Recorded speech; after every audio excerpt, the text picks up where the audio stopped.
பொதுவாக ஒரு மீட்டிங்கில் பேசணும்னா எப்படா மீட்டிங் ஆரம்பிக்கும், இல்லை அந்த விழா ஆரம்பிக்கும், யார் கடைசியாக பேசுவாங்க, எப்போ சாப்பிடுவோம் ஒரு எண்ணம் இருக்கும். இங்கே எப்படி பேரில் பாக்கிய வச்சுருக்காங்களோ அதேமாதிரி இன்றைக்கி நம்ம வயிறார சாப்பிட வச்சுட்டு மனசார வாழ்க்கை வச்சுருக்காங்க.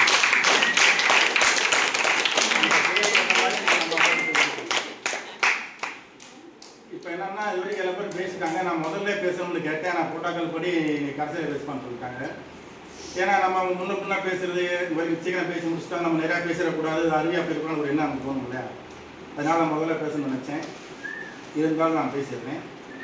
இப்போ இது வரைக்கும் பல பேர் பேசிட்டு போயிட்டாங்க. எல்லாம் அவங்க சம ஏஜுக்காரங்க, அவங்களோட நெருங்கி பழகினவங்க, கூட வேலை பார்த்தவங்க. ஆனால் இவங்களை காட்டிலையும் அதிகமான பலனையும் நன்றியும் பற்றிங்கன்னா அது நான் ஒரு நாள் தான் இருக்க முடியும். நான் 2008 இந்த ஒன்றியத்துக்கு நான் வரும்போது சரி ஒரு 10-15 பேர் தெரியும். ஏன்னா பக்கத்து ஊருக்காங்க, பக்கத்தில் வேலை பார்த்தவங்க, இந்த கலை ஸ்கூலு, இந்த உறவு முறையில் தெரியும். நான் 2008 இங்கே வந்த பாருங்க இந்த 2 பெரிய உறவுகள் எனக்கு அறிமுகமாச்சு. ஏன்னா பக்கத்தில் வேலை பார்க்குறாங்க, பார்த்த முதல் நாளிலிருந்தே பக்கத்து ஊர்வாசி இனமாக இருக்கும். அப்படி ஒரு இணக்கமான ஒரு பாண்டு உருவாயிடுச்சு. ஒரு சுருக்கமாக சொன்னோம்னா என் குலதெய்வம் திடீய மலை எவ்வளோ உறுதியானதோ எவ்வளோ உயரமானதோ அந்த அளவுக்கு நான் நன்றி கடை அவங்களுக்கு பட்டிருக்கேன். ஆனால் நான் செஞ்ச நன்றி தலையில் இருக்கிற ஒரு சில சீனிக்கான கூட கிடையாது. இதெல்லாம் விளக்கணும்னா ஒரு 1/2 மணி நேரம் ஆகும். எனக்கு ரொம்ப சுயநலவாதி நான். அது இந்த நேரத்தில் அவங்க முன்னாடி நான் மன்னிப்பு கேட்கணும். ஏன்னா அதுக்கு காரணம் எனக்கு இருந்த தலைமை ஆசிரியர் இருக்கலாம். என்னுடைய 20 ஆண்டு பணிக்காலத்தில் 4 தலைமை ஆசிரியர் இருக்காங்க. என்னுடைய இப்போ சகல வலுவனை சேர்த்து 4மே ஜென்ஸு. எனக்கு என்ன தேவையோ அதுக்கேற்ற மாதிரி அவங்க கொஞ்சம் அமைஞ்சு அவங்க தேவைக்கு என்னை கொண்டு போக மாட்டாங்க. ஆனால் எனக்கு இடையில நான் வரும்போது இருந்த மிஸ்டர் ஜெரால்ட் ராஜ் எப்படின்னா நல்ல குணம் படைத்தவர், நல்ல திறமையானவர். ஆனால் நிறைய மறந்துடுவார். அதுக்கேற்ற மாதிரி நானும் மறந்துடுவேன். அப்போ எனக்கு தலைமை ஆசிரியர் கிடையாது. ஆனால் தலைமை ஆசிரியர் மாதிரி 2 பேர் இருந்தாங்கன்னா அது இவங்க தான். ஒரு வேலை அவங்ககிட்ட சொல்லிட்டாங்கன்னா இந்த மாதிரி ஒரு வேலை இருக்குப்பா, இதை முடிச்சுட்டா என்னன்னு என்கிட்ட ஃபோன் பண்ணுவாங்க, ஜெரால்ட் விட்டுருவாங்க. இன்னும் முடிக்கலண்டா இந்த மாதிரி மாடல் அனுப்பிட்டு இந்த மாதிரி முடி. இது என்னன்னா அந்த ஒரு 2 இயர்ஸ் எனக்கு செல்ஃபோன் கிடையாதுப்பா. அப்போ நேரடியாக உரிய தபாலையும் ஒரு தலைமை ஆசிரியர் கிடையாது, எங்கள் லட்சம் கொண்டு வர மாட்டேன், ஒரு தபாலையும் கொடுத்து அதை இந்த மாதிரி எழுத ஒரு மாடலையும் கொடுத்துட்டு போவாங்க. இதில் சாயந்தரம் மறந்துடாமல் கணேசாக வாங்கிட்டு வந்து சொல்லிடுவாங்க. இவ்வளவுக்கு நான் எனக்கு கொடுத்துட்டு போகிறது பக்கம். ஆனால் அவங்கள ஏற்றிக்கிட்டு என்கிட்ட வாங்கிட்டு போய் அலுவலகத்தில் சேர்த்துட்டு போவாங்க. அந்த நன்றி கடனுக்கு நான் எந்த வகையிலும் நான் அவங்களுக்கு செஞ்சதே கிடையாது. இதில் என்ன ஒரு பெரிய குறைனா எல்லாரும் நல்லமாக இருந்த அவங்கள என்னைக்கு வேண்டாவட்டியை விட்டுட்டு சிந்துவட்டி போனாரோ அவரை பேசுறதே மறந்து. அது காரணம் என்னன்னா பொதுவாக நம்ம கடவுள் எப்போ தேடி போவோம், தேவைப்படும்போது தேடி போவோம். எனக்கு அந்த ஜெரால்ட் சார் அவருடைய மறைவினால இவங்களுடைய உதவி இருந்தது. அவங்க தானாக கிடைச்சது அனுபவிச்சுக்கிட்டேன். அடுத்த சகலா வல்ல என் மன்மதன் வந்துட்டாரா ஏறி நான் நடந்து போகும்போதே உங்களுக்கு என்னப்பான்னு கேட்டுவார். அதனால நம்ம அந்த அலுவலக ரீதியாவோ என்னமே தெரியாது நம்மளுக்கு. அம்மாவில் காலையில் போனோமா சாயந்தரம் வெளியேறமான்னு இருப்பேன். அது 9 தான் போவேன். அம்மா 2 வந்து அன்னைக்கு தான் நான் சீக்கிரம் போயிருக்கேன். இன்ன வரைக்கும் காலை சாப்பாடு என்ன கிழமைக்கு என்ன சாப்பாடு மதிய சாப்பாடு என்னவே தெரியாது, எல்லாம் அவரே பார்த்துக்குவோம். அப்படி அவங்க சொகுசாக இருந்துச்சா அதனால என்னமோ அதை நான் பழைய நன்றியை மறந்துட்டேன். அதே மாதிரி எனக்கு இப்போ ஆனால் அந்த டயத்திலுமே எப்பயுமே பேரில் பாக்கியம் கொண்ட கொஞ்சம் தனபாக்கியம் அவங்க என்ன செய்வாங்கன்னா ஸ்கூலில் எது நடந்தாலும் எப்படி திலகாமா சொன்னாங்களோ அதே மாதிரி எனக்கு அனுப்பியிருப்பாங்க. அனுப்புனது மட்டும் இல்லாமல் இது இன்னும் கொஞ்சம் சிறப்பாக பண்ணியிருக்கலாமோ, அவங்க வயசுக்கு எனக்கு ஒரு விளக்கம் சொல்ல வேண்டிய அவசியமே கிடையாது, இது இன்னும் சிறப்பாக பண்ணியிருக்கலாமோ, இது பண்ணால் விட்டுட்டணும், இது நல்லா இருக்கலப்பா அப்படின்னு கேட்டுட்டு அப்புறம் இருந்தால் என்ன செய்வாங்க வைப்பாங்க. அது மட்டும் இல்லாமல் அவங்க கால் பண்ணியிருப்பாங்க, எடுக்காமல் இருப்பான், திரும்ப கால் பண்ணி அதை விளக்கம் கேட்டுக்கிடுவாங்க. நான் கரெக்டாக பண்ணிட்டேன்னா நீ இந்த மாதிரி பண்ணு, இது மாதிரி செய்யலாம்னு சொல்லுவாங்க. இன்னொன்று நம்மகிட்ட ஒரு 10 பிள்ளை இருக்குது, 5 பிள்ளை இருக்குது, 8 பிள்ளை இருக்கிறத வச்சு நம்ம என்னடா செய்ய போய் நினைப்போம். ஆனால் அதை கண்மணியில் மாற்றி காட்டுற வல்லமையும் திறமையும் படித்தவங்க அவங்க தலைவாசி அம்மா தான். இதெல்லாம் எப்படி நம்ம சரி பண்ண முடியும்னு நினைக்கக்கூடிய ஒரு காரியத்தை, என் வயசுக்கு நினைக்கக்கூடிய ஒரு காரியத்தை மிக மிக சிறப்பாக பண்ணி முடிச்சிருவாங்க. அதை எல்லாத்துக்கும் அனுப்பி விட்டு சக்சஸ்ன்னு வாங்கிடுவாங்க. அப்படி ஒரு திறமை வாய்ந்தவங்க. ஒன்று சொல்லாமல் இருந்தேன். எப்பயுமே ஒரு விழானா முழுமுதல் கடவுளாகிய எம்பெருமான் கணேசனை வணங்கிட்டு தான் பேசுவாங்க. நடக்கும். நான் விட்டுவிட்டேன். இப்பயும் நன்றியை மறந்துட்டேன் பாருங்க.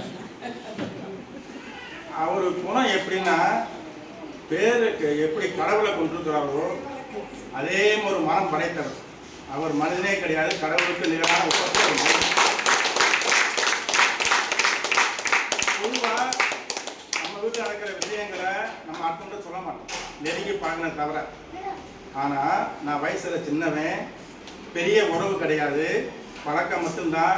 எது நடந்தாலும், வீட்டில் நடந்தாலும் சரி, எங்கே நடந்தாலும் சரி, ஒய்ஃபுட்ட சண்டையாக இருந்தாலும் மிக மிக அற்புதமாக அவங்கள்ட்ட சொல்லிவிட்டு அவன் சாதிப்பான். இதெல்லாம் ஏன்னா அப்படி சொல்லுவாங்க நம்ம நினைக்கலாம். ஆனால் அவருடைய அந்த அற்புதமான குணந்தான் அது காரணம். அப்படிப்பட்ட ஒரு மனிதத்தை நம்ம ஏதாவது ஒரு குறையை கண்டோம்னா நம்ம தலையில் நாமே மண்ணள்ளி போட்டுக்கிற மாதிரி. அந்த மாதிரி ஒரு மனிதரை யாராலையும் பார்க்கவே முடியாது.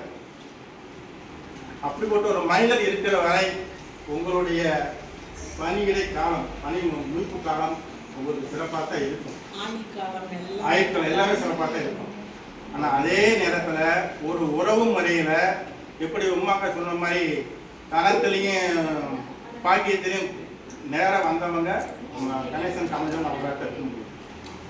இவங்களை தவிர இவருக்கு ஜோடி அமைய, இவருக்கு உங்களுக்கு ஜோடி அமைக்க முடியாது. இது மாறி அவங்க டைப்ஸ் ஆயிடுச்சு. அப்படி ஒரு 2 பேரும் பொருத்தமான ஜோடி. இன்னும் நிறைய பேசும்போது காலங்கள் வந்து நம்ம எதுக்கு ஓடி உழைக்கிறோம், பார்த்துதான் உழைக்கணும், பணம் சம்பாதிக்கத்தான் உழைக்கணும். அப்படிப்பட்ட பண ரீதியாகவும் எங்களுக்கு அவங்க வந்து நிறைய உதவி பண்ணியிருக்காங்க. எப்படின்னா எந்த ஒரு ரெக்கார்டும் இல்லாமல், எந்த ஒரு கேள்வியும் இல்லாமல் இருந்தால், அதே நேரத்தில் நம்ம திரும்ப கொடுக்கும்போது எங்களுக்கு தர வேண்டியது இருக்கே, நம்ம என்ன சொல்லணும்னு நினைக்கவே மாட்டோம், கொடுத்ததை வாங்கிக்கிறோம். இந்த காலத்தில் இப்படி ஒரு 2 பேர் இருக்காங்கன்னா அது எனக்கு மட்டும் தான் இருந்திருப்பாங்க. இந்த ஒன்றியத்தில் உங்களுக்கு யாருக்கும் அப்படி இருந்திருக்க மாட்டாங்க. வந்து நெருங்கி பழைய அது உங்களுக்கு நெருங்கி செல்வது பழைய இருப்பீங்க. உங்களுக்கு நம்ம ஏச்சு. எனக்கு அப்படி இல்லை. எனக்கு அப்படி அப்படி பழகுற அவசியம் இல்லை. எனக்கு அப்படி இருந்திருக்காங்க. ஏன்னா ஒரே ஒன்றும் இல்லை, பக்கத்து ஊர் ஒன்றா வர அவ்வளோதான். ஆனால் இப்படிப்பட்டவங்களுக்கு நான் அந்தந்த எல்லையை கலந்த உடனே பேச்சுவார்த்தை நாக்கு உடம்பு வச்சு நாக்கு ஆடணும். தண்ணிக்காக இல்லை, அவ்வளவு வருத்தம் பேச்சு உடம்புல.